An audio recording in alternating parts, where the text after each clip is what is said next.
Hello, I'm Jenny Lynn Knopp with your Daily Fix for February 25th, 2016. Here's what's happening today. Headlining the news today, Universal has released more details about the Kong attraction that will debut this summer at Islands of Adventure.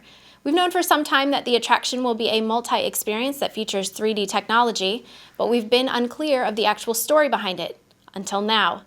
Universal tells us that guests will be placed on a prehistoric island with the aim of exploring it alongside the Eighth Wonder Expedition Company. Moving through ancient ruins and past foreboding shrines, the research team leads everyone into a labyrinth of caves where incomprehensibly large creatures exist and threaten the lives of the team. That is until Kong arrives, and then guests are left wondering if his presence will save them or be their doom. The park is saying this experience will be one of the longest rides ever created for Universal, and I have to admit, it sounds ridiculously amazing. We usually like to stick with the facts, but a little gossip here and there is always fun, and there are a few rumors circulating these days that can't be ignored.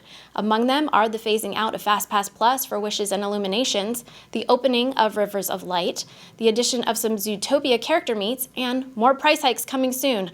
ThemeParkTourist.com has presented some compelling arguments to support the validity of all of these claims, but the one with the most interesting twist is that of the price hike. It's typical for Disney to raise prices in February, but there is a lot of speculation that Disney will introduce variable pricing with the next increase.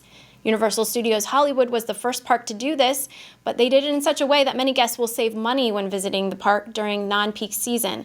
Theme Park Tourist seems to feel that Disney will be taking a different approach, using their current prices as the base for non-peak times and scaling up the prices for the park's busiest seasons. We'll see soon enough whether those thoughts were on track, but reports coming from drdisney.com indicate that a guest in Epcot thought he'd get off track. More specifically, that he'd get off test track. The blog claims that a vehicle returned to the unloading zone with a severed seatbelt and one passenger lighter.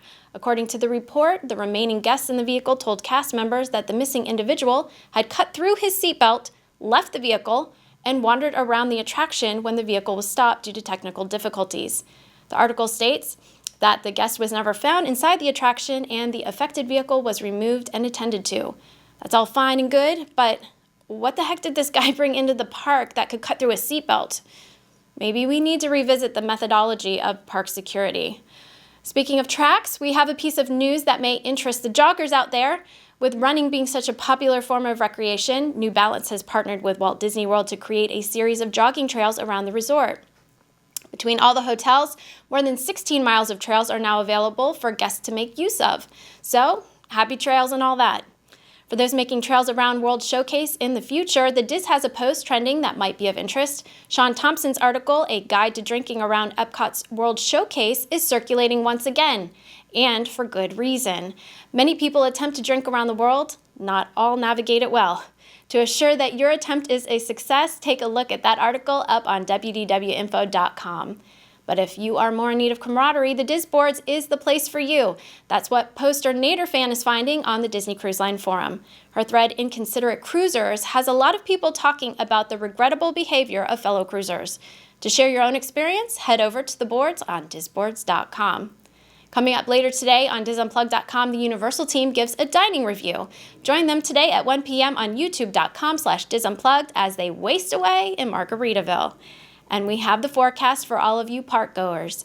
Orlando will be cloudy today with a high of 67 and a low of 48. Tomorrow picks up a bit with sunny skies, a high of 81 and a low of 55. Anaheim has sunny skies today with a high of 86 and a low of 53, while tomorrow they see the temperatures dip a bit with a high of 68 and a low of 43.